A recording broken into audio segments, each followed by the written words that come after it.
the first in a series of webinars for the BC Association of Farmers Markets under the Strengthening Farmers Market program. And I'll say that this is my first experience delivering a webinar, so it'll be an interesting time for me at this end.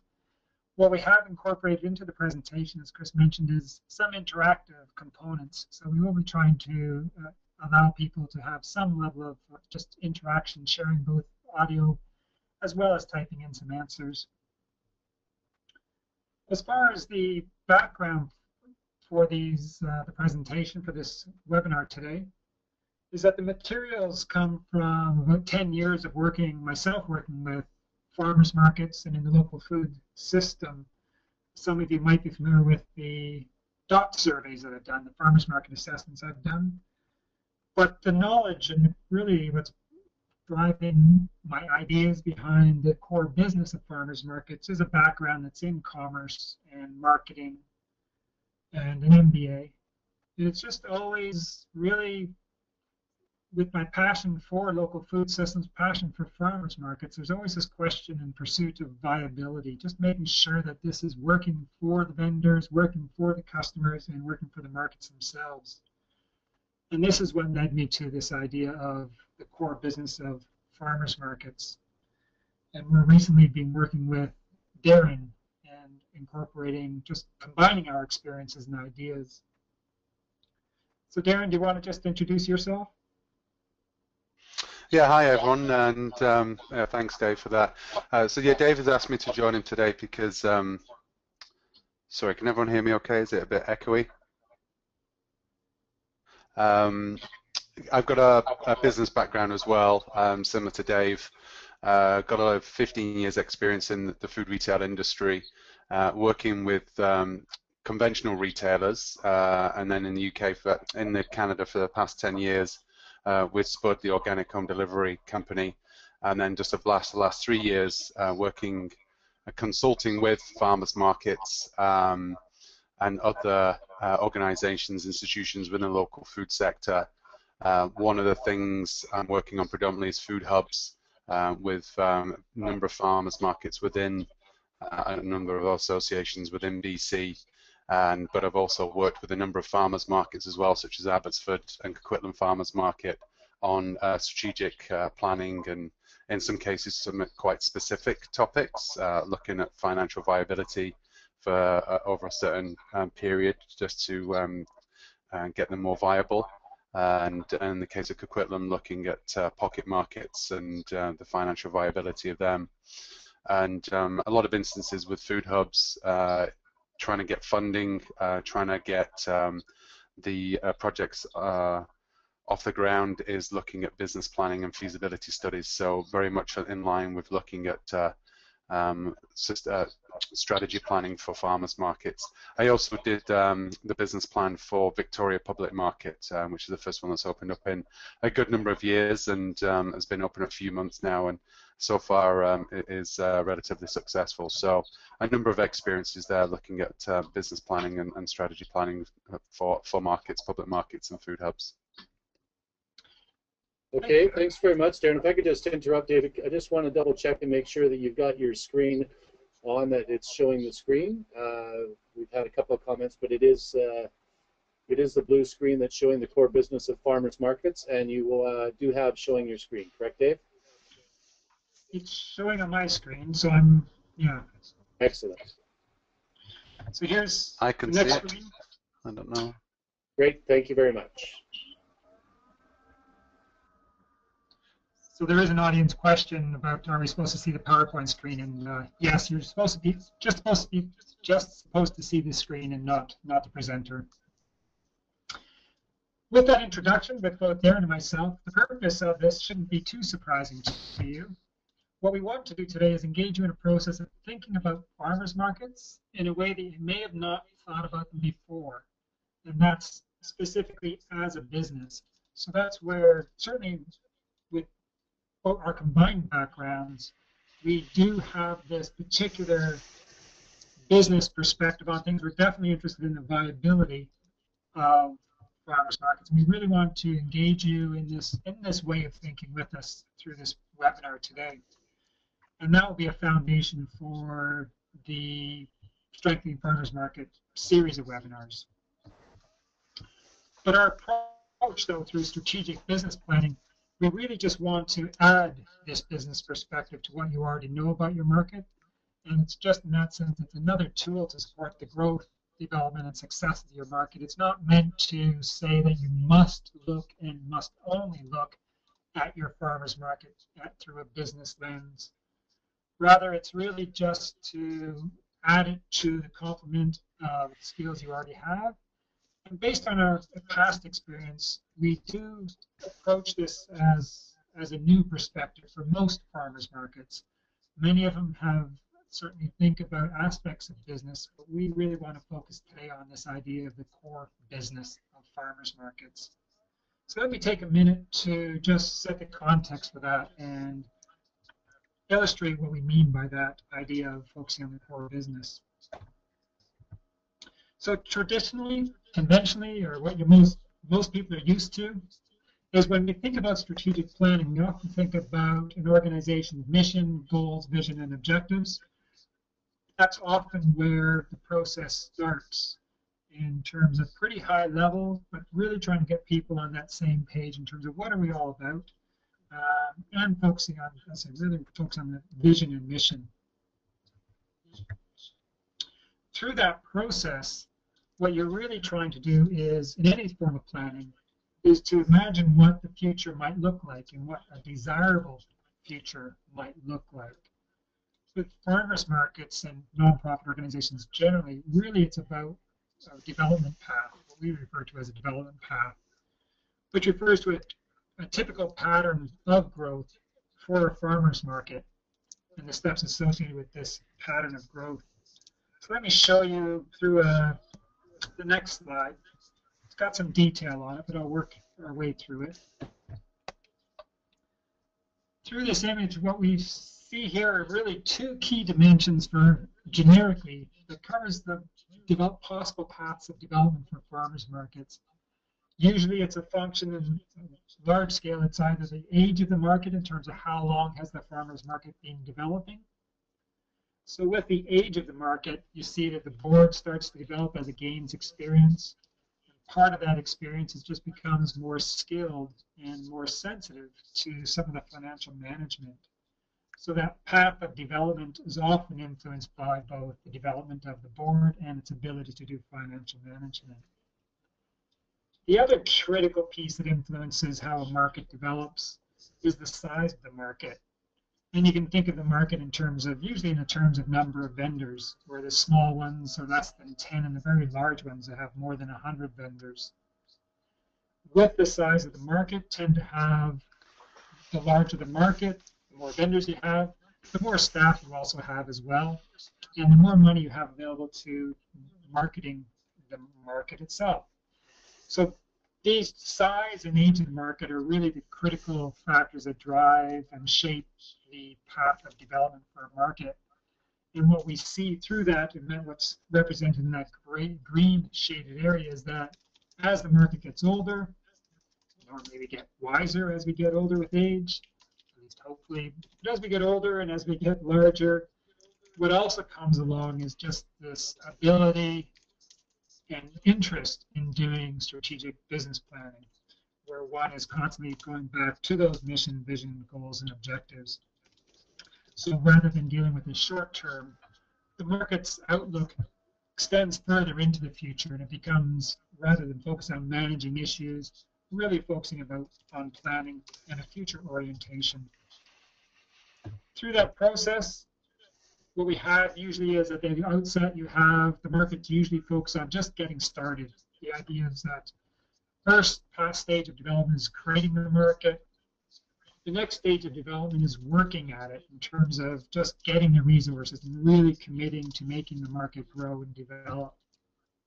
But once you get to the next level, it shifts from just working at it in terms of from that day-to-day stuff to trying to take a breather and manage the development in a far more organized way, putting those systems in place. And then finally, as I said, as you're moving into that last stage, you're shifting more away from the day-to-day to a longer-term outlook. these four characteristics are typical of just understanding the stages of market development. So at any stage, there's always an opportunity to focus on strategic planning, strategic business planning. Depending on what stage you're at, you maybe have more or less capacity to be able to use this, but it's always helpful to know where you might be heading in terms of what you might be able to have more capacity to do next year. So this sets the context really for all kinds of planning for farmers markets. But here I want to make a distinction between strategic planning versus strategic business planning. So whereas most organizational development does focus on the mission, vision, and goals, the idea of both strategic means you have an external focus. Mission, vision, and goals tend to be internally focused. When you adopt a strategic approach, you really have an external focus. But the strategic business planning specifically takes on this aspect of having a focus, external focus on competitors, looking at industry dynamics, looking at the marketplace dynamics. Perhaps Darren, I'll just ask you to jump in here and just offer your thoughts in terms of what you've seen out there in terms of the importance or just the use of strategic business planning by farmers markets and other organizations you work with. Yeah, I think this is one of the key areas of doing strategic business planning. On one hand, it allows an organization to clearly identify what they are. Some people struggle with trying to decide what they are as a market or as a business. It doesn't necessarily have to be a farmer's market. And sometimes to help you do that is to look at who your competition is and look at what they're offering, and then try and decide what you're offering that they're not. What you're trying to do is identify your niche within the marketplace. So there's that one. It's a good exercise to do, just to, even if you don't want to do that internal focus right now, you can just look at what your competition is. Now, you might ask yourself a question, well, what is my competition? And why I think this is really important is it allows you to really focus on your business and what your essence is as a market, and really decide on what you're providing to your customers. And when you've identified that, and I'll come on to that in a minute, what areas you might look at there, and I don't want to give too much away as Chris goes into his presentation and some exercises we've got coming up. But once you've identified your essence, and I love that word because it's, you know, it's that unique proposition you've got as a market, as a business, as an organization, it really allows you to do things more effectively. So for example, it allows you to communicate with your customers about what you are as a market. So let's say, for example, let's say if you're a discount, a dollar store, for example. I don't want to talk about markets just now because we're going to come on to that in the presentation, but let's say if you're a dollar store. Well, really, obviously, you're about selling things cheaply just for $1. So with that, that's your essence, isn't it? Right there is, you know, you're selling things at just $1 each, and therefore it's affordable for everyone out there. Well, it identifies who your demographic is, who your customer is, how to talk to them. You want to talk about cheap things and being able to buy little trinkets here and there. You know, it allows you to understand what your product is. What type of events that you might want to do. As you can imagine, dollar stores are really big during Halloween period, coming up to Christmas, fancy dress times, and what type of conversations and promotions that you want to do, or events that you want to do, once you're focusing on your essence. Now, in any marketplace, it doesn't matter if it's farmers markets, it doesn't matter if it's food retail or dollar stores, or even sport franchises. There are 4 key areas that people can take a position on, and I love sometimes marketing speak. They like to put things that have the same letter in the start of the word, and this is one example. So there's 4 areas, and one is price, one is product, and then you could look at that as quality. One is place, So you could look at that as convenience. You know, do you have a market everywhere? Are you online? Are you accessible to lots of people? And the other one is promotion. So the 4 Ps: price, product, place, and promotion. So sometimes what happens is, in a competitive market, one business will take the lead on price. So like Walmart might say it's the leader on price and can't be beaten on price. One business might say the leader on quality and products. So let's say, for example, that might be Whole Foods, and you can't beat them on quality and the selection of the different premium products. Another one might take the market lead on place, convenience, and you could say that might be the likes of Amazon, because they'll deliver it straight to your door and you can order online and be absolutely anywhere. And then the other one might be the leader on promotion and experience.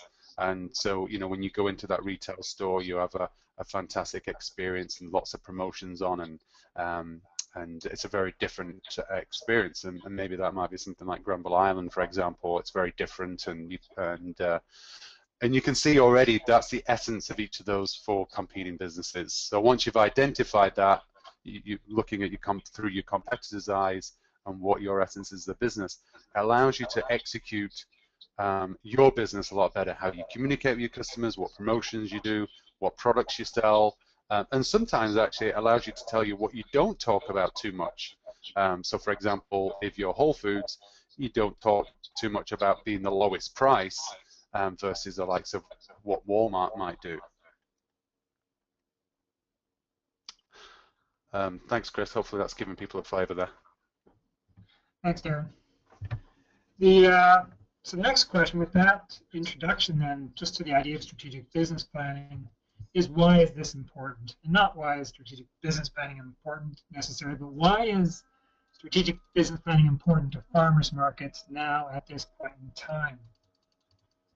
And one thing, for those who, well, some of you may have seen the results of the economic impact study from just last summer 2012. What that showed was that there's definitely more farmers markets in BC. You didn't need a study to know that. Everywhere you drive around the province, you'll see more and more farmers markets. But you'll also see more people shopping at farmers markets. And for those who are vendors, again, first-hand experience, I'm sure you didn't need me or anyone else to tell you that more people are shopping at farmers markets. But one thing in particular that this study in 2012 shows that there's more money is being spent at shoppers markets on average. So what we're seeing is really significant and important growth within the farmers market sector right now. More markets, more people, and those people are spending more money. So altogether, you really can't complain about that. It's quite fantastic results overall. But we tend to look almost exclusively at the positive side of that, growth and development. But there definitely are other things to consider. Let me step back in terms of looking at growth from an industry perspective, from that business planning perspective. This is a typical industry life cycle. So this is classic business textbook. It talks about how industries, what their path of development usually is. And that path of development for generic industry is to go through an introductory phase, through growth. You have this maturity phase where things tend to settle down, profits tend to decline, the overall output decline or settles down. And then you have 2 possible paths. One is to decline, or you reinvent yourself and renew yourself, and output increases again. So that's a generic industry life cycle. What we're seeing in farmers markets is that with that growth, with the growth of markets, the number of markets, with the growth of the number of shoppers, and the growth in the amount being spent, we are seeing, just as an industry as a whole, we're seeing much greater output. And this is very, very typical of the growth stage of an industry life cycle. So we can actually draw from the classic business textbooks just to learn from that experience, a generic experience, to see how it applies to farmers markets as an industry. And some of the key pieces, there are some key characteristics of growth stage that seems to apply quite well to farmers markets. One is that you don't not only have the growth in terms of number of more of this, more of that, but you also have more sophisticated customers.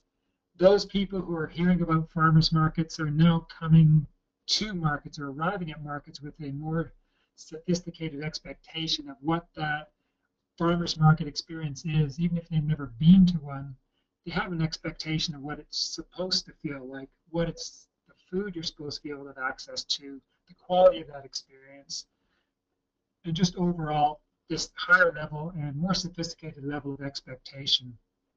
So that's one characteristic.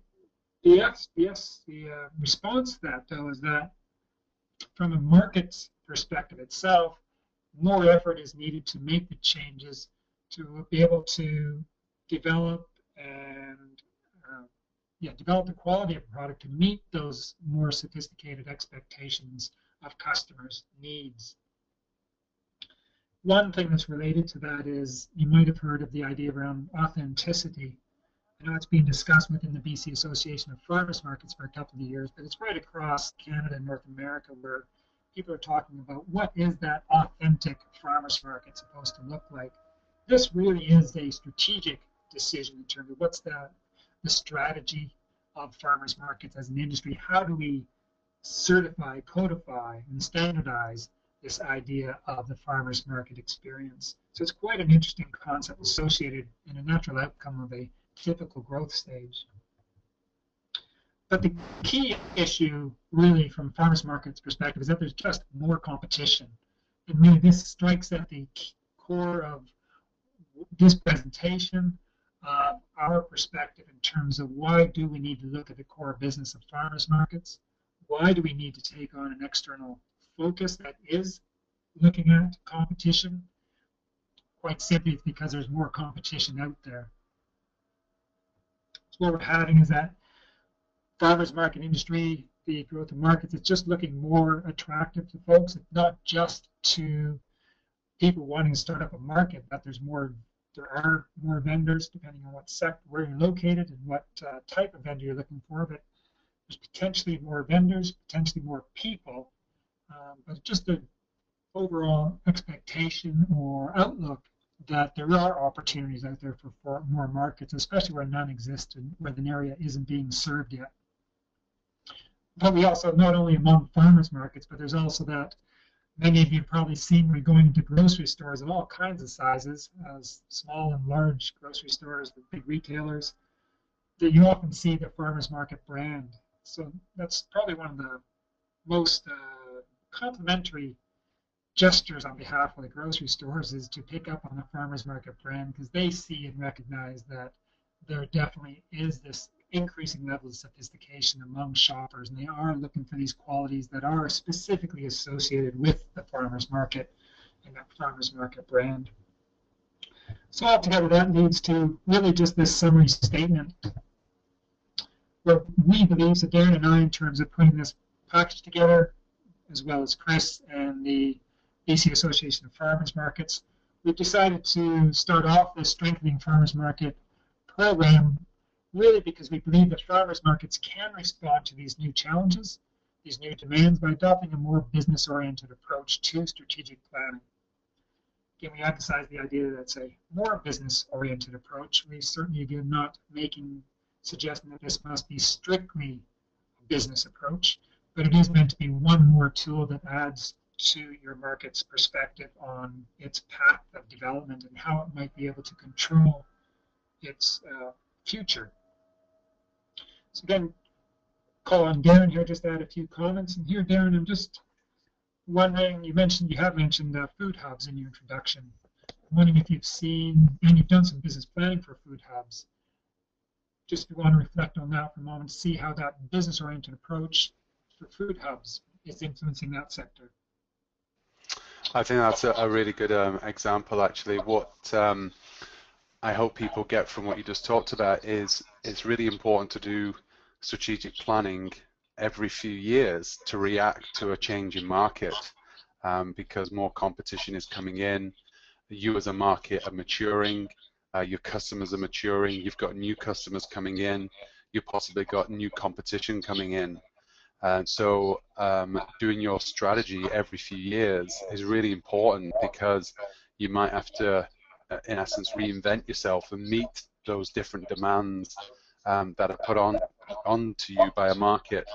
And that's exactly what's happening right now with a lot of markets, such as Vancouver and other areas as well, where they're becoming a certain size, and they've got multiple markets, that the customer base is becoming more sophisticated. They're now got a winter market, so like a few others have. The farmers there are becoming popular with restaurants, so that's a new customer base that's coming in. A lot of farmers are wanting to extend their season because businesses doing well through these markets that are open during the winter. They want to keep revenues going. And so, quite rightly, the Vancouver Farmers Market is, through their strategic planning, has identified that, well, to meet these new demands, to meet these pressures of being extremely popular, if you go to Trout Lake Market, it's overflowing. To meet the changing marketplace of Vancouver, we're seeing a lot of increase in population. If you go into the downtown core, if you go into areas like Yaletown, the Olympic Village near Science World, that area there is growing from 5,000 people to 20,000 people just in a space of a few years. So there's pressures from an increase in population. So through years and years of conversations, one of the results of that is a food hub to meet that different demands that are placed on the farmers markets within that area. I.e. an increase in population, an increase in popularity, a differentiation of customer base. It's not the early adopters anymore. It's not the core greenies anymore. It's the mainstream people now are shopping at farmers market. Being popular during the winter market, which is now just as popular as Trout Lake, means obviously they're impacted by the weather. So having that indoors, as in a food hub, allows them to service their customers a lot better and maintain that popularity. There's a serious threat to them as a business that if they keep being outdoors during the winter, obviously then customers could be put off on an ongoing basis. So hence why that strategic questioning is allowing them to now say, okay, maybe a food hub is right for us. Now, obviously, a food hub in itself can be various sizes and have various functions. So that's where Vancouver are asking those questions, and they're coming up with a different look of a food hub than the likes of Victoria might do, or the likes of Pitt Meadows area and the North Fraser there. Maybe processing is more important out in the valley, more so than it might be in Vancouver, because in Vancouver, land is really expensive, and so is labor. Whereas out in the valley, not so much, so they can afford to have a bigger footprint and employ more people out there. So again, that's a strategic questions that people at that markets are asking. Yeah, thank you, Darren. And as we're talking, I'm just reminded that for those people who, there's a little tab somewhere that should show you who's speaking, and point out one of our names, either Dave or Darren. But if you get confused, I'm the one without the accent who's speaking. I think mine's got a bit of echo in it as well, so I do apologize for that. Yeah, a lovely way to keep our voices separate. Thank you for that, Darren. Really what this is all about is strategic business planning. More than anything, when you engage in planning of any sense, what you're really trying to do is take an active role in determining your own future. Just you don't have to be at the mercy of external forces and all the external demands. There really is a wonderful opportunity to critically assess where you're at, understand where you're at, and with that specific intent of imagining that desirable future where you want to be, envisioning what path of development you're going to take, and making the decisions necessary today in order to get you there. But it really starts with this question of what can you control, what can you influence, and what can and should you focus on. So there is this idea of what can you control and focus on. But really with planning, because it's a desirable future, it's a matter of it's what should you do. There really is this idea of being prescriptive in that you have an explicit goal to achieve something. So it's at some point you must make those decisions based on things that you collectively believe that you should be doing. So because of that, really it is demanding. It puts a lot of pressure on the world of farmers markets in terms of really trying to figure out what's in the best interest of the market as a whole. And that sets up that idea of what should we be doing.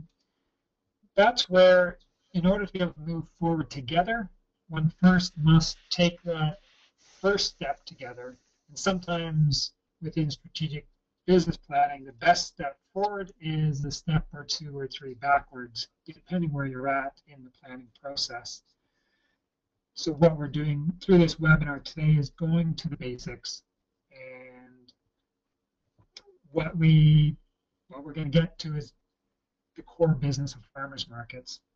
So each of you, I believe, having sent out a worksheet, a set of worksheets, what we're going to do now is just walk through those worksheets. Hopefully you've had a chance to spend a few minutes. It wasn't meant to be hours long or a lot of research involved. It's just to prep you for today's session. So I'm going to begin with the first question that was asked on the worksheet. So part of the exercise then is what do you think is the core business of your farmers market? So another way of thinking about the core business is what do you think is the primary reason that your market operates? So here's where we're going to try to be a little creative and interactional. So Chris is the controls at the background here. And Chris, if you could just, well, for folks who have answers and would like to share their answers, if you could indicate, I believe Chris, you can give some directions, but if you can put up your hand by clicking the tab, and Chris will allow you to speak to this answer. You'll activate your audio. So Chris, if you want to maybe select 3 or 4 folks, and just let's collect some answers and share some ideas. Yeah, okay, so I'm going to do that right now. So again, folks, if you just put your hand up on your control panel there, if you have an answer for this and want to participate to the question, and I will unmute you and you can ask your question directly to Dave. So hopefully there are some people out there who are willing to share. There's really no right answer to this. Well, you'll find out that I have what I believe is the answer that works for me anyways, but there's lots and lots of ways of thinking about the core business of the farmers market. So if you have some ideas and you're willing to share, that'd be great. Chris, do we have some? Yeah, I've got a couple here right now. We're going to bring in Roger Docker first. Roger, you can now go ahead and answer your question. Hi, it's Roger. The things that I see for our market is that we're a community hub that is a place where vendors and customers connect. Sorry, Roger, that was a place with, some of it was cutting out. So place with vendors. The Mission Farmers Market is a community hub where vendors and customers can connect. Thank you. That's excellent. Okay, thank you. And now I'm going to go to Ron Gorman. You have an answer for Dave. Are you still there, Ron?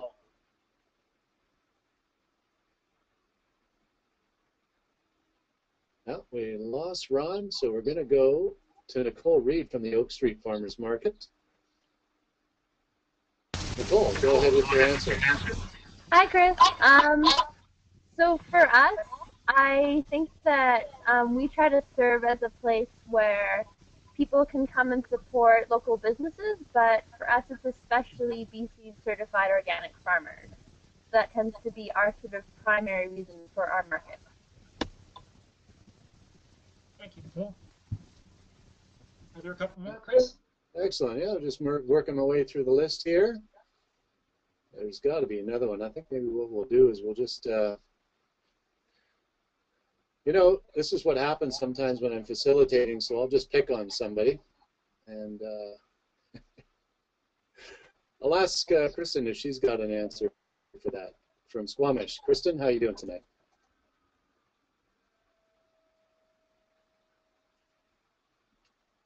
Kristen doesn't have her audio on, so that's not going to work.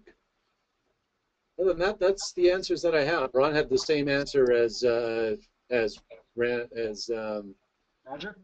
Roger did. So. Well, thanks for your thoughts. We'll come back to these. I'm just going to go through a few, just one more question, then we'll come back to this idea of how we might answer this in different ways. So the next question is, this one came up earlier in our conversation. Whom does your market serve? Here we're looking just for a kind of free-flowing, open answer in terms of let your brain flow. Whom do you serve through your market?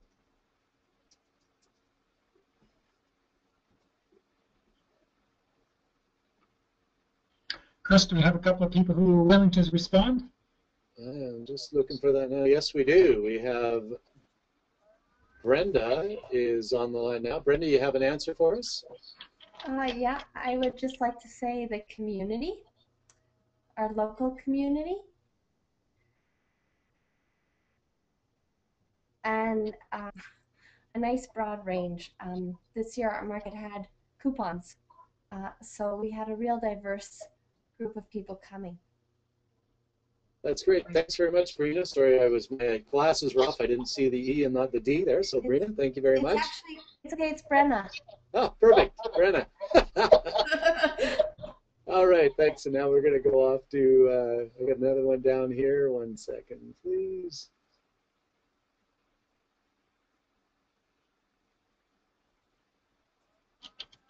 We have Kara Thornton with the Whistler Farmers Market. She's got an answer for that.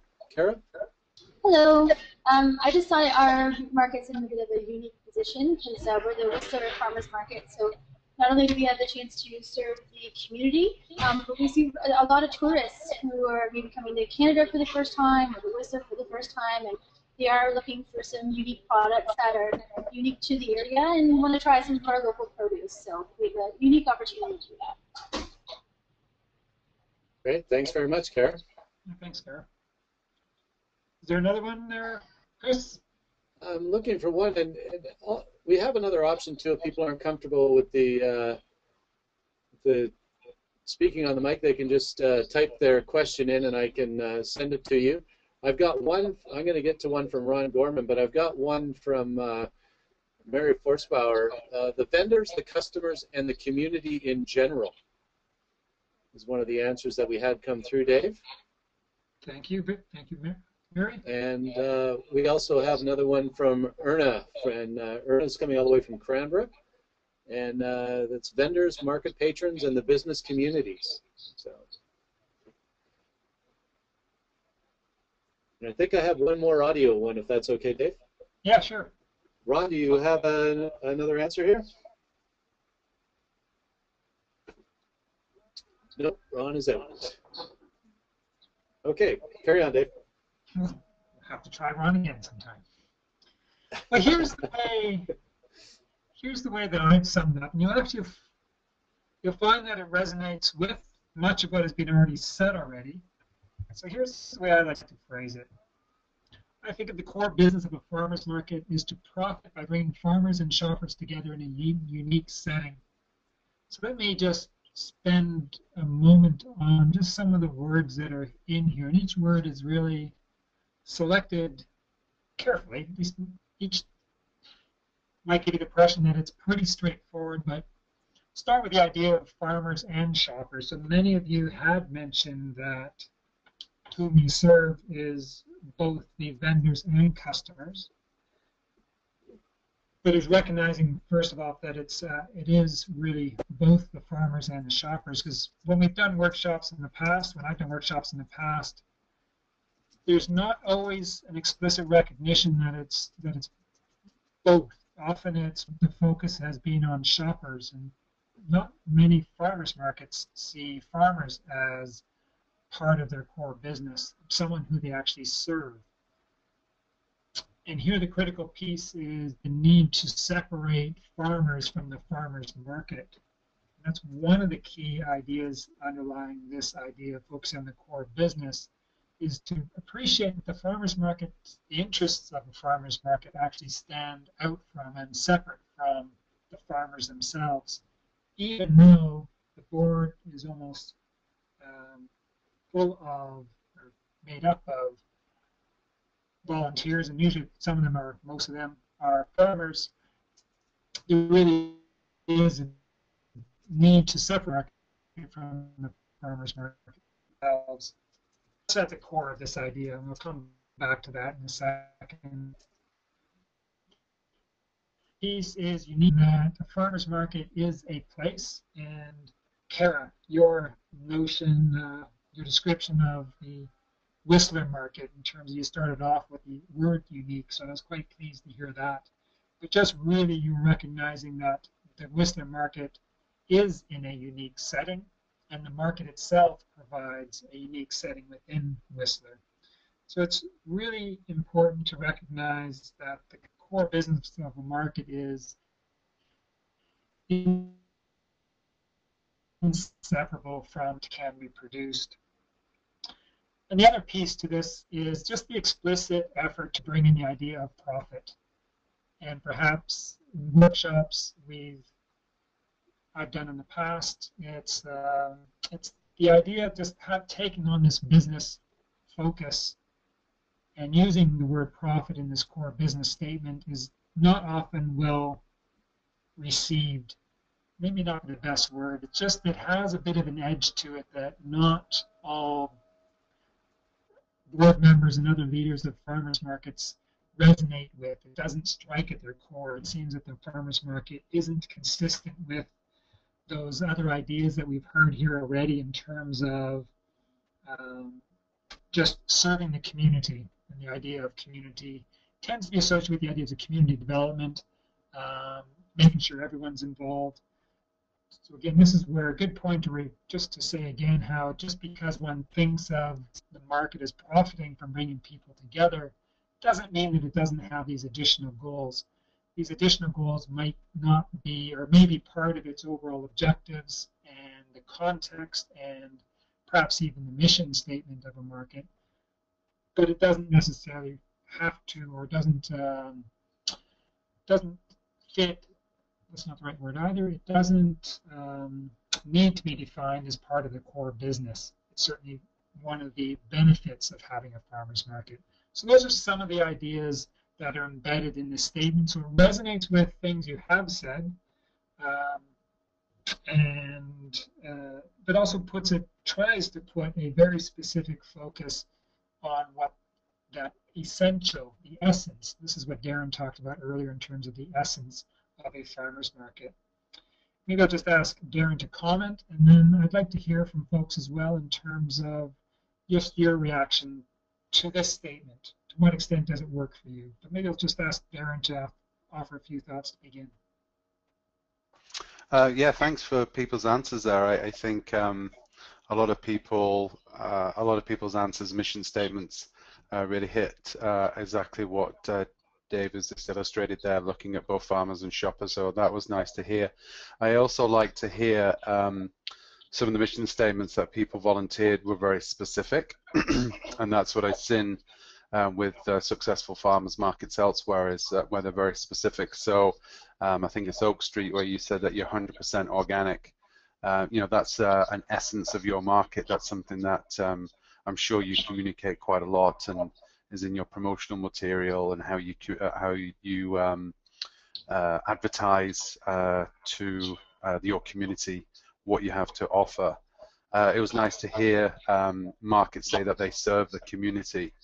It isn't just about buying stuff. It's that experience, that unique setting that Dave has got there in his statement, but people talk about the community, and someone else also mentioned the business community, that the farmers market really is serving, you know, the downtown core, for example. I think Penticton's a very good example where they're bringing people in and the weekend where normally it's quite quiet on the street that they're in. But the business community, the council, the mayor, you know, have identified that the market really is helping that business community, and that's one of the core objectives of that particular farmers market.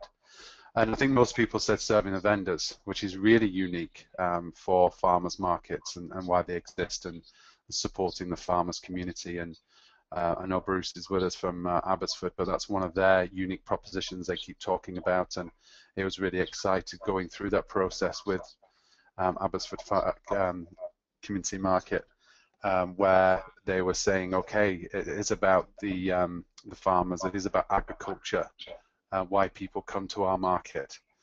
So let's do some more events around that. Let's educate our consumers about agriculture. You know, that's where we're situated. We're situated amongst farmland. So that can be our unique proposition. You will not get that experience going to a Safeway, but you certainly will get that going to Abbotsford Farmers Market. Thanks, Darren. I did say I'll invite comments from others, but perhaps I just took a look at the clock and I see we're 5 to 8, so maybe I'll just move along, and then if really just to make sure we have some time at the end, or hopefully we should have time at the end. And for folks we'll have time at the end to reflect on this statement as well as others. So if you don't mind, I will just move forward, carrying this idea forward. So one of the early ways that I started thinking about this idea of bringing farmers and shoppers together in a unique setting was just to talk about it in terms of a match. Thinking of a farmer's market as a matchmaker, actually, and just making the match between a farmer and a customer. So the core business of a farmer's market, if you're really trying to adopt that strategic planning perspective, the external focus must consider really both sides of the equation here, or both types of relations that exist for farmers markets. So we talk about it in terms of making the match, but this really is the central idea within the core business of the farmers market, to profit by bringing farmers together and shoppers together in a unique setting. So that unique setting really is at the center box here. But let's move on to the next set of worksheets, where we're asking you to provide answers around the options available both to customers and farmers. So really we're looking at with the market here on this, and you're looking at it on the screen, with the market in the middle. Definitely looking to the external focus. You have farmers at one end, and they have options. They don't just have to sell at your market. And customers have options. They just don't have to buy at your market. So that's what the next two questions are about. Let's start with the first one. So another exercise where I will invite people to just briefly share some of their quick answers to this. The answers off the top of your head, the ones you may have written down if you did the worksheets. So in terms of the options available to your farmers, so in addition to your farmers market, what options do prospective farmer vendors have for selling food directly to local buyers? Here I want to emphasize, I should have said this at the very beginning, but I do take just to simplify the discussion, focus on farmer vendors almost explicitly in this case. I don't mean to exclude the craft vendors, but just it's easier to think about farmer vendors as at the core of the business of farmers markets. So with that qualification, just go back to the question then. So what, in addition to your farmers market, what options do prospective farmer vendors? So those farmer vendors who you think might consider selling your market, what options do they have in addition to your market? Chris, do we have a couple of people who want to volunteer their answers? And we are just giving them a second to put their hands up here. We've had a couple of people that have had to, they couldn't quite get the microphone going on their computers. So we're going to go right now to Roger. Just going to unmute you there, Roger. You had your hand up? Yes. There's three areas that we deal with. Other farmers markets, especially the ones in the city, farm gate sales, and wholesale and bulk sales to processors. Great, thanks.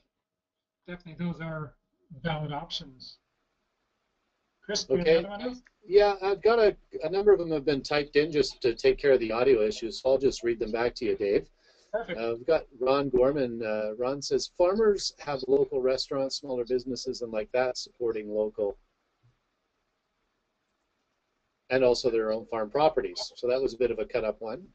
Yeah. It's from Ron. Brenna, farm gate sales. And Dana says grocery stores, specialty stores, farm gate, fruit stands, and restaurants. And that's pretty much echoed by Erna from Cranbrook, farm gate sales, other restaurants and markets. Mary says farm gate, wholesale, and restaurants. Seems to be a theme there. Yeah. Dennis, oh, he's quite a list here. Dennis has roadside stands, roadside markets out of the farm gates, other markets, CSA subscriptions, which hasn't come up yet this evening, box programs, restaurant chefs, direct sales, and Donna has roadside stands, and Dennis believes the Goldstream Station Market is another option for him. I think we'll cut him off. Oh, one more here. Just well, CSAs were just reiterated all the way across by another 3. Great answers all. It is, yeah, it's just recognizing that there are options out there. It might be an obvious question, but sometimes not often, not usually asked, or not asked often enough perhaps by farmers markets in terms of taking on that business perspective, thinking about who one's competitors are. So this is really recognizing that farmers markets do have it's a pretty competitive field out there. There's a lot of folks out there, and one of the realizations that's I think new to many farmers markets is that farmers markets actually compete with other farmers markets. Again, if you think back to the typical life cycle, industry life cycle, definitely in the growth stage, there is, they've been talking about possible saturation of farmers markets for more than 10 years now. I'm not sure if we're there yet, but it's certainly been discussed for a while. So there is we do have the other side of the equation then. So that was just about farmer vendors, the options available to them. So here's the next question. Sorry, Dave, can I just come in? Sure, please. Just want people to ask themselves the question, what's the difference between those different options that the farmer has? It allows them to hone in on their essence again. I'm going to bore people with me bringing up that word, but from my marketing background, the stronger your essence, the stronger you've identified that, and the more cohesion you've got amongst your board, vendors, and staff on what that essence is, the more successful you are as a market, the more successful your strategy plan is.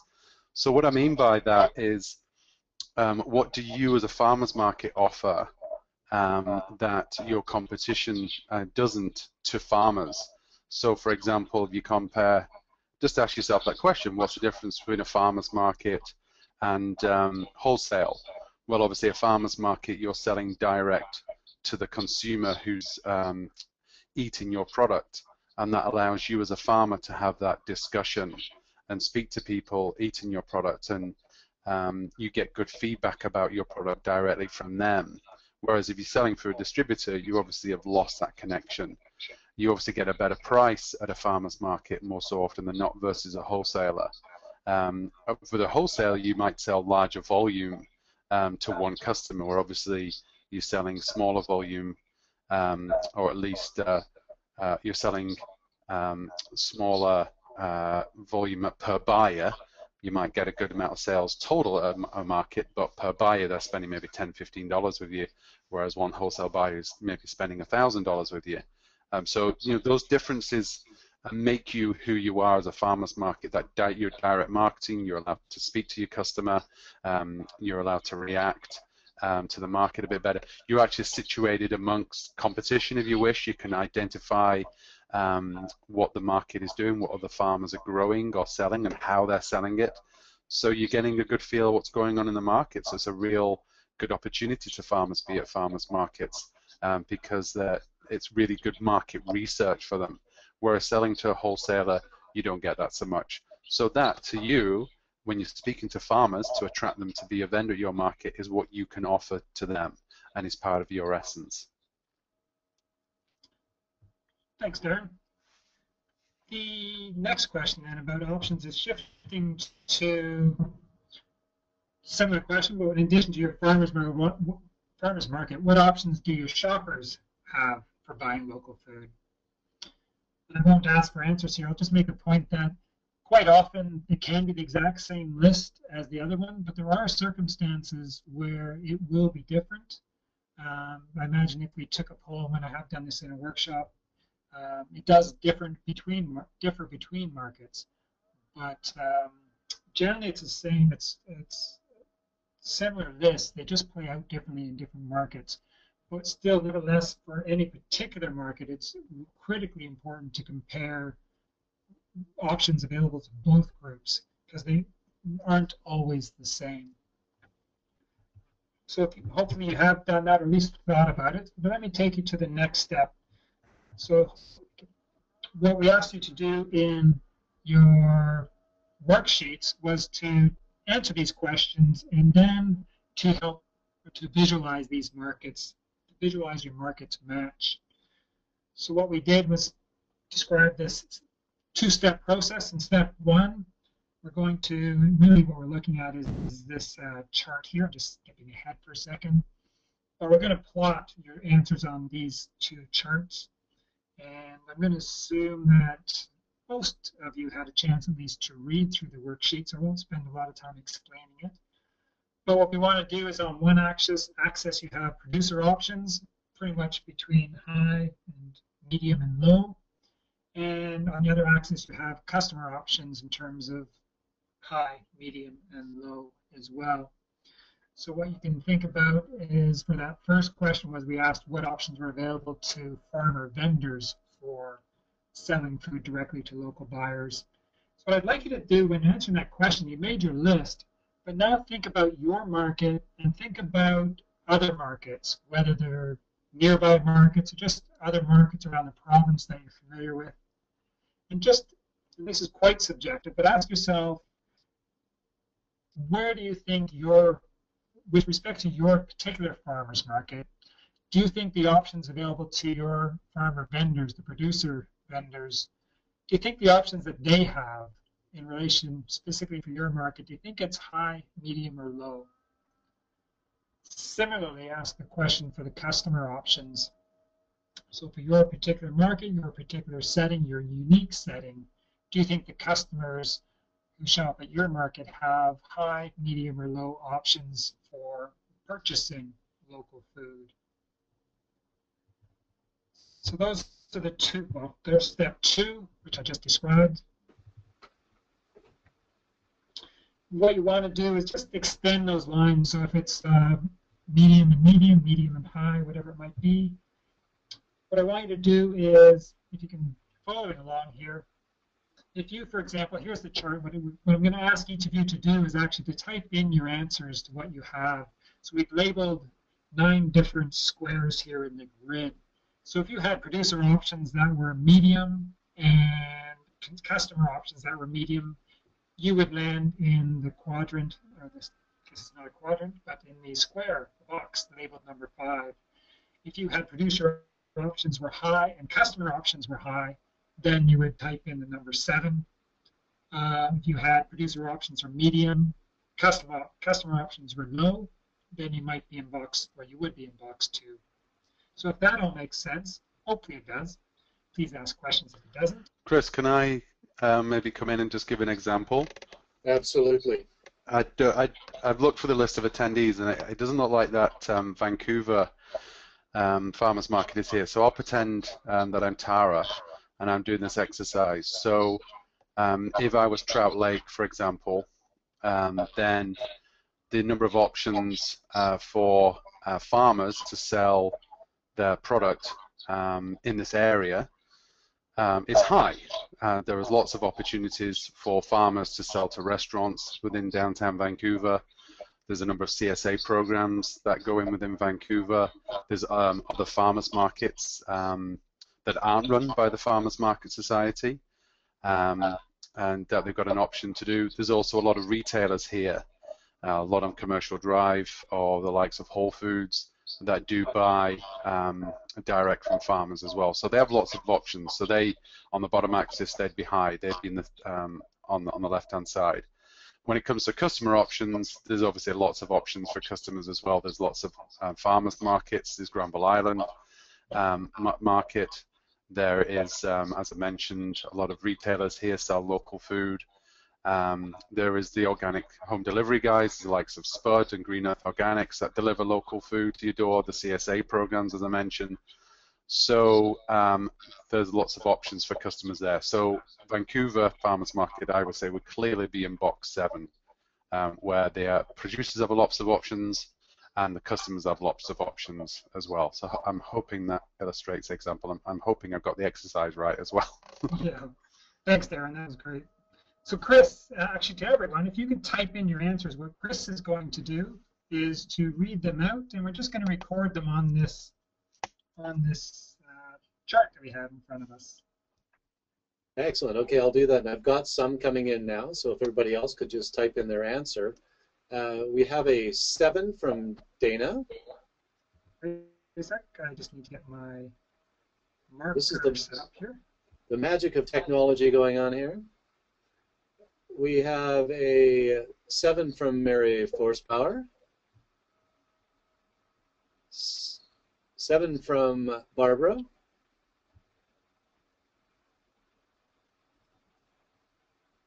Chris, is it worthwhile saying which market they're from as well to give people an idea? Yeah, they're not all coming up with that. I recognize a number of them, and I'm trying to connect them with the attendance sheet. But so Cranbrook was between 2 and 5.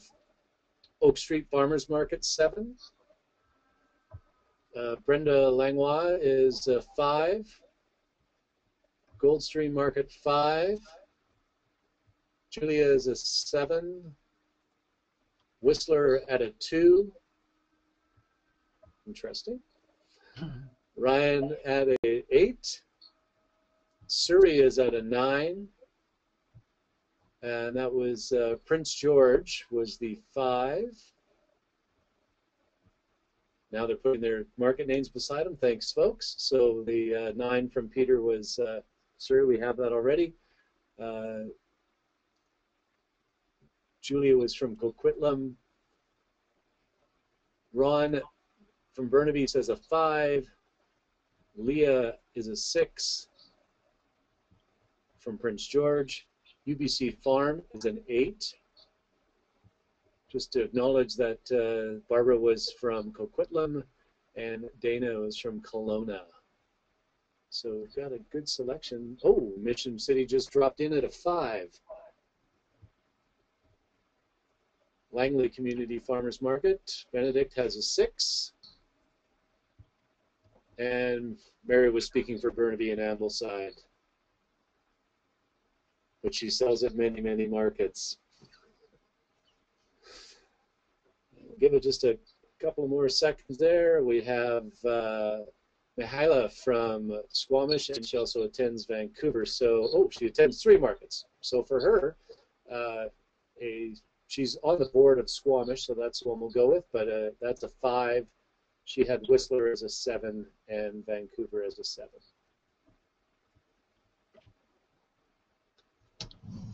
And that's it. That looks like it's it. So excellent work. Thanks very much, folks, for making those names and markets work. Yeah, that was a fun exercise. The not amazing technology, but a good use of technology to provide some level of interaction. Maybe we'll pop back to this slide in a second. What I want to do is I'll go ahead one slide and maybe pop back to this one. What I want to do is just to say that reflect on what work that Chris Herksheimer and I have done and the ideas that we came up with in terms of as we worked with farmers markets and were sorting through what the information, the results were that we were collecting. How did it make sense to us? And this is what we came up with.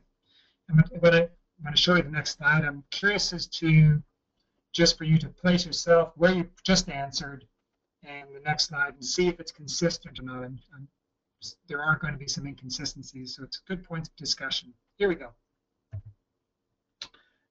Here we didn't go. Try that again.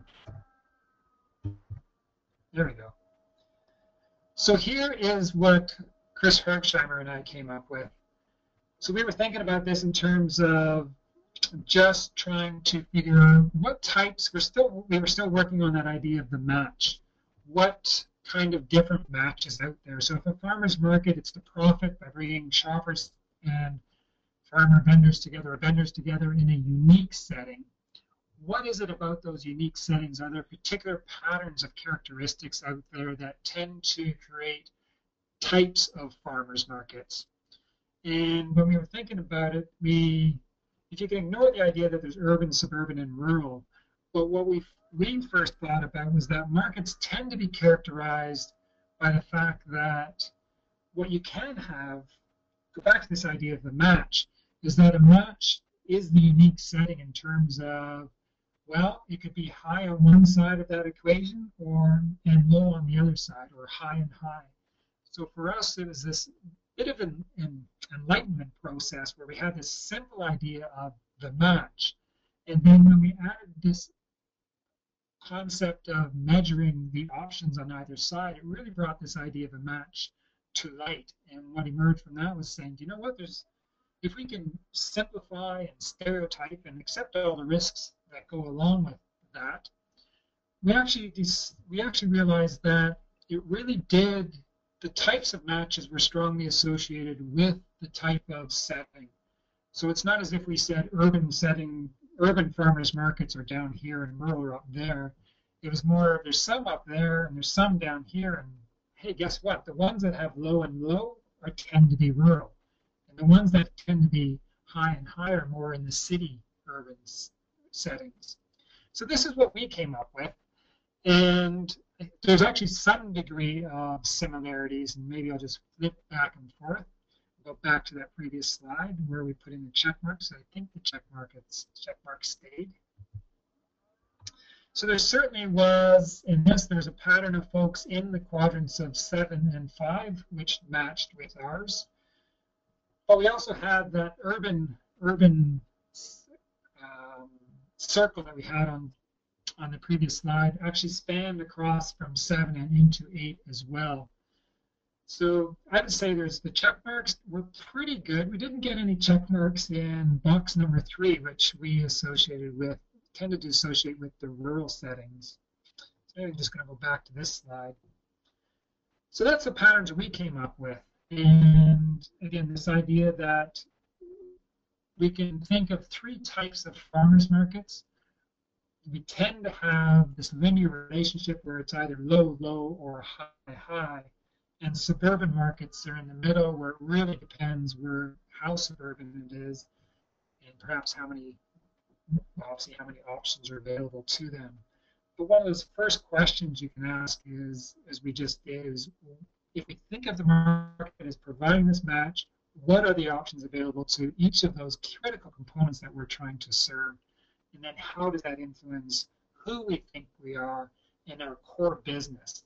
So this is where the core business is represented on this slide. And our core business is to bring shoppers and vendors together in a unique setting. Well, really what we're trying to accomplish through this typology of farmers markets is to help visualize what your match might be. How can you describe or think about your core business in those terms? Again, those terms being the level of options available. One more piece to add to this is that if we go back to the idea of competition and industry growth, what we're seeing is more sophisticated customers, increased competition. One of the critical pieces that arise from that is is is the notion of rivalry. And we tend to see more rivalry among farmers markets, more rivalry among farmers market competitors when those options are high and high. So of course, if both producers and shoppers have lots of options, there's going to be more emphasis on price, for example, more emphasis on just trying to make your market stand out. Whereas if in your rural setting where the options are low and low, you tend to be less focused on rivalry and more focused on, gee, we really need to build awareness around just local food generally. So we need to all be working together in that farmers market sector. So those are the critical pieces that came out from us. And this actually is the last slide of our presentation today. It is really wanted to end with giving you helping you think about what the core business, what is the core business, how you can express it in terms of words. And hopefully the words we shared help to reinforce some of your own ideas or help to shift them. In this market, this slide then is meant to just take it to that next level in terms of trying to visualize how that core business plays out in these different unique settings. So with that, invite Darren to add some comments. And it's 20 after, we don't have a lot of time, but certainly I'd like to go back and hear from the participants in terms of a few things. One is, did this typology make sense to you? What did you think of this exercise? Was it valuable?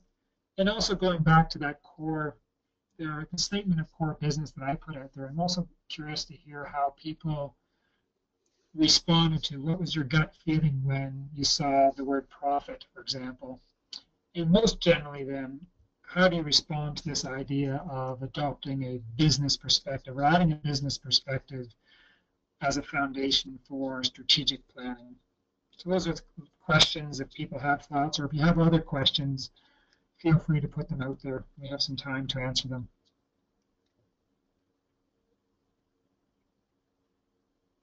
So yeah, David, if I could just add on, I think you covered lots of aspects of what this exercise allows the markets to do, and again ask what type of questions they need to answer for their particular market, if they're rural or urban.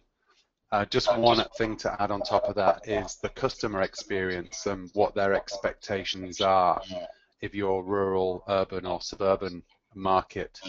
And the best way to answer that is to be a customer.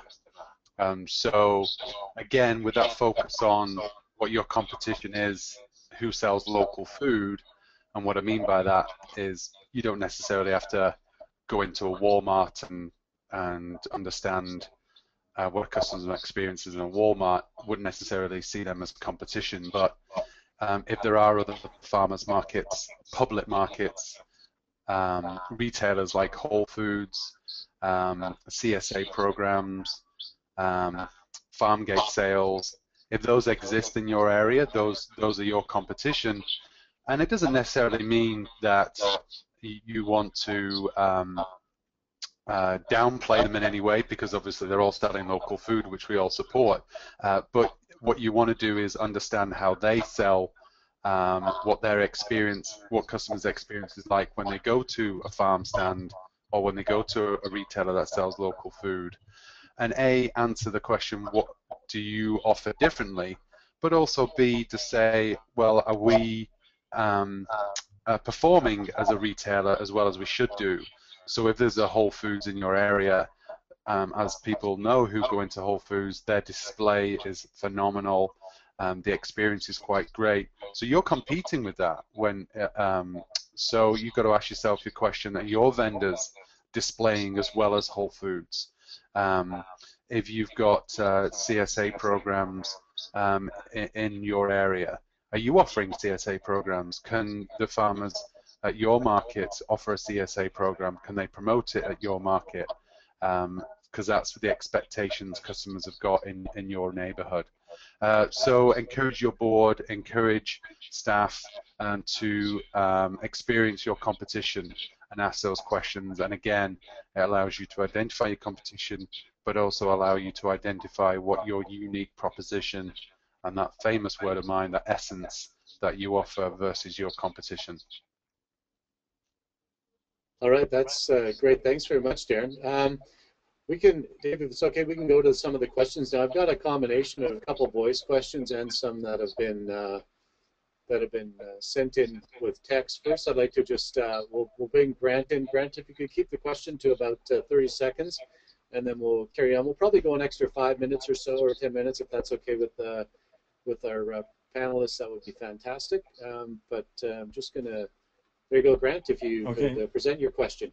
Hi, yeah, and so yeah, I'm with Oak Street and an urban market, and I see a lot of check marks on the high, you know, in box 7, and I just want to make the point and see if there's any feedback on this, that if we're talking about, you know, being able to buy a carrot or buy a craft, you know, yes, there's lots of options for the customer, but if we're talking about a local carrot or a locally made craft, it's consumers, even in a big city, they have to hunt, you know, to find that, and sometimes they're not even labeled in their grocery store.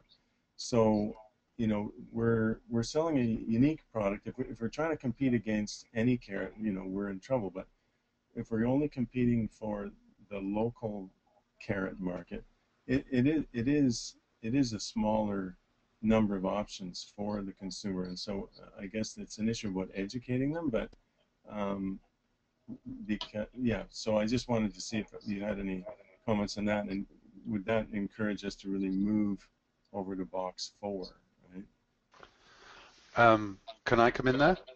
Please. Yeah.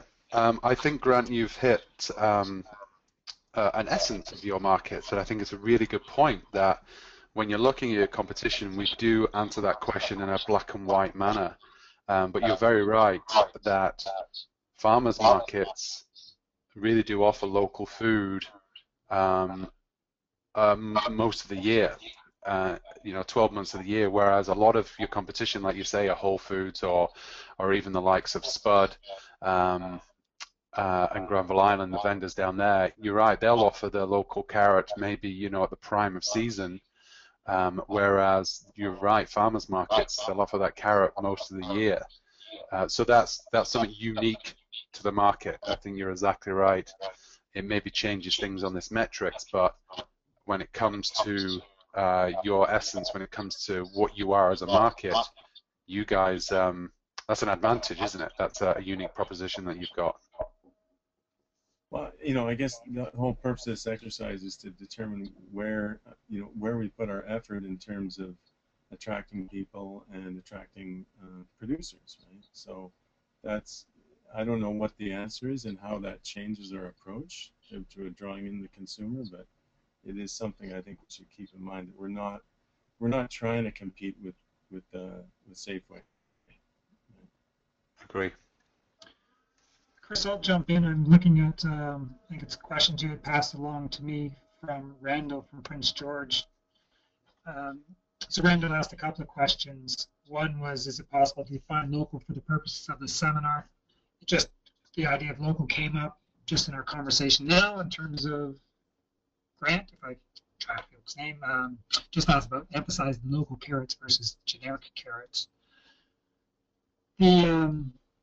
As an academic, I certainly love to talk about defining terms, but for the purpose of this presentation, I guess I'm comfortable leaving it open-ended in terms of I don't see a need to define local. And living in Prince George myself, appreciate that local from a Prince George perspective is very different from local from a downtown Vancouver perspective.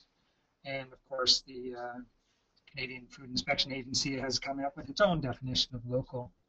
But I think local certainly is a word that needs to be thought about, and it's part of that strategic planning process. So rather than define it for the seminar, I do want to acknowledge that it's important for each market to consider how it works with and uses this idea of local to its advantage. We can talk about that probably more next webinar as well. The other question that Randall asked that I wanted to get to was, as a market, do you put your vendor profit before the market as a whole? And what I wanted to just make sure we had time to look at this one, maybe I'll say it again, but yeah, be great to hear what every one of you has to say about this one, because I do think that this kind of question strikes at really this idea of what is the core business and how does farmers market separate the interests of the market and see the interests of the market as different from the interests of its vendors and its customers. So again, the question that Randall asked was, as a market, do you put your vendor profit before the market as a whole? And here I'm assuming it's the profits of the vendors, not necessarily profits from vendor tables. So it's my answer, and Darren will ask you to respond next, is to me the one rule for farmers markets is that vendors comes first. Vendors come first. But at the same time, the interests of the market have to be paramount. So it's only so long as the interests of the vendors serve the market and helps the market achieve its core business, fulfill its core business. That's when it's from that perspective, a market answers that question in terms of at what point does it consider, to what extent does it consider the profits of its vendors?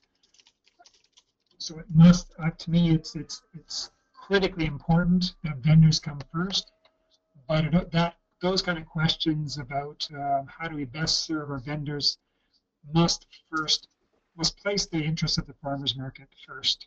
So the farmers market must be viable before considering the specific interests of its vendors.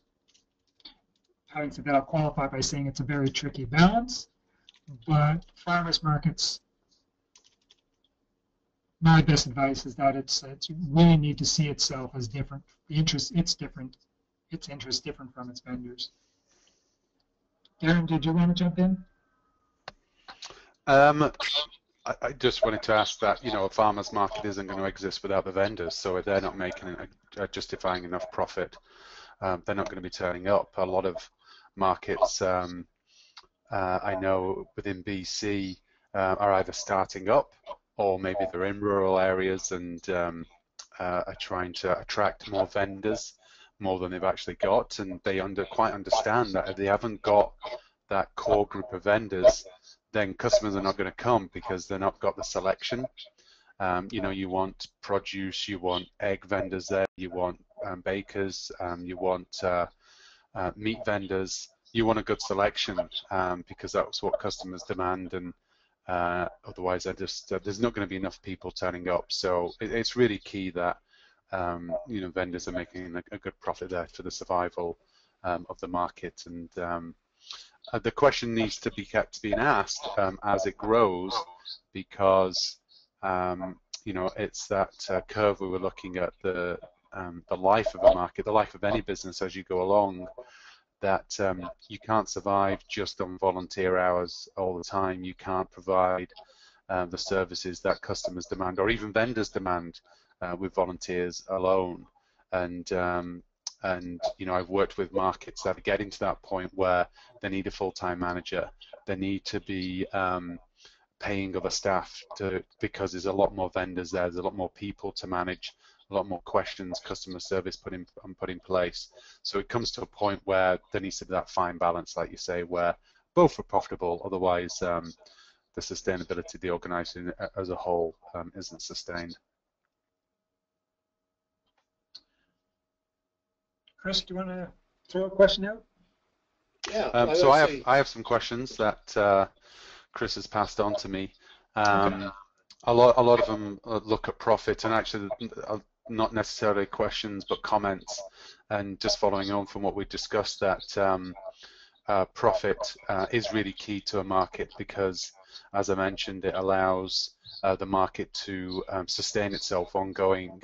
There's a lot of costs involved with permits, with materials, with equipment, with infrastructure, with staffing, to provide that level of service that customers expect. So yes, as a market, when you're starting off, it's really key to get that vendor selection and for customers to attract those customers.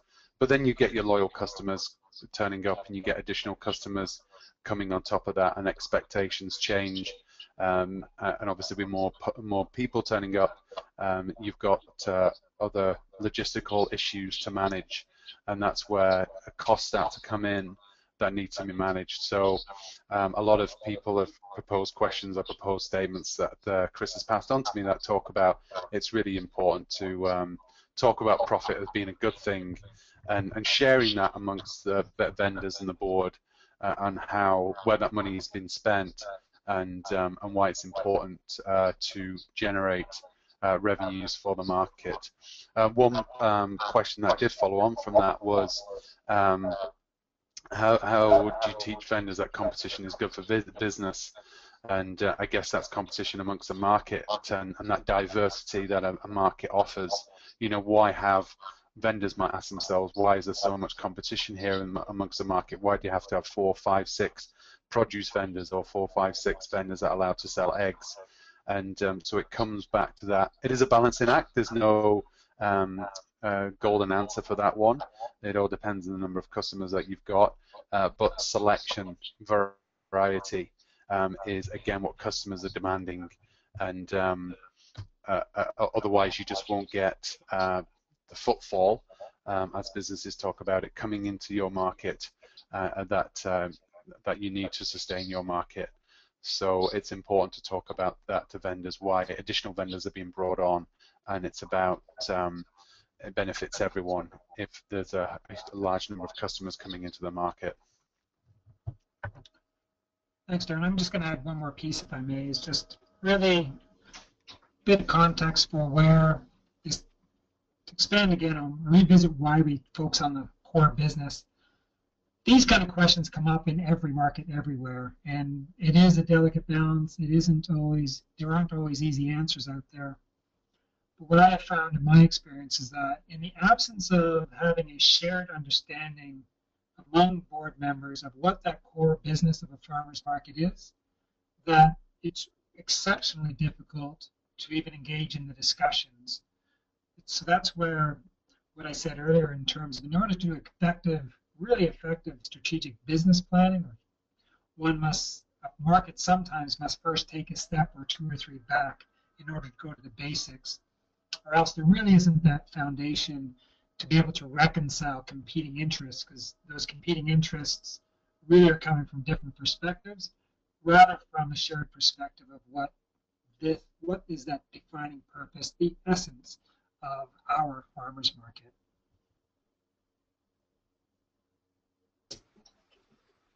All right, that's good. I think that pretty much takes care of the majority of the questions. We did have one, sort of speaking a little bit about the CSA and how that fits into the markets.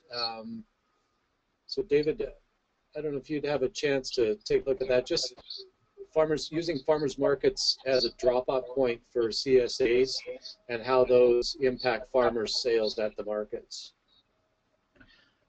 I've seen there have been discussions on different listservs about that, and I think the general consensus is that it tends to support farmers markets. I would just go back to how does it, to answer that question for any one market, the first question is how does it serve us? So I wouldn't say it's absolutely yes or absolutely no. It depending on the nature of rivalry, the nature of the competition, it can go either way. But the only way for any particular market to answer that is to really ask themselves, does it serve the market's interest as a whole? And then the question is how and to what extent. Because if the answer is that yes, it serves us, for example, it brings customers to the market, it becomes a form of advertising, a form of increasing the customer base. But if you think about it and it actually takes customers away and takes sales away from other vendors, then of course it's not serving the market. So it comes back to this idea of this delicate balance between meeting the needs of the vendors versus serving the interests of the market as an entity that's separate from its vendors. So it begins, the ability to answer the question about CSA drop-offs begins with having a clear understanding of what is the goal and interest of the market, and what is this context in terms of the options available to both producers and consumers So that CSA, introducing CSA drop-off will shift that dynamic, and markets can answer it for their own particular situation. That's great, Dave. Thanks very much. And I just, we had a couple of comments. We'll wrap it up here in a couple of minutes on, the impact of how and I think you addressed it a bit in the beginning of the presentation, of how supermarkets are mimicking the farmers market brand with a lot of their displays and their advertising, and how that impacts farmers markets. And then one of the other questions I think we maybe think about it, and I'll send this to you, and we can get a response back to Mahala later, was as a board, how do you teach vendors that competition amongst themselves is good for business? Which really, I think that's an excellent question, because it goes to the essence of it's got to be good for the whole. It's not necessarily good just to have two farms that get all the business. You need to have a variety that takes it in there. So this has been a great discussion, and unless we have any burning questions that are coming through. I see a few people are having to check out because we were scheduled to finish at 8:30. I would like to take this opportunity once again. Thank you, Dave and Darren, for being here. Dave, folks that are still with us, Dave's passion with farmers markets is incredible. He does this work,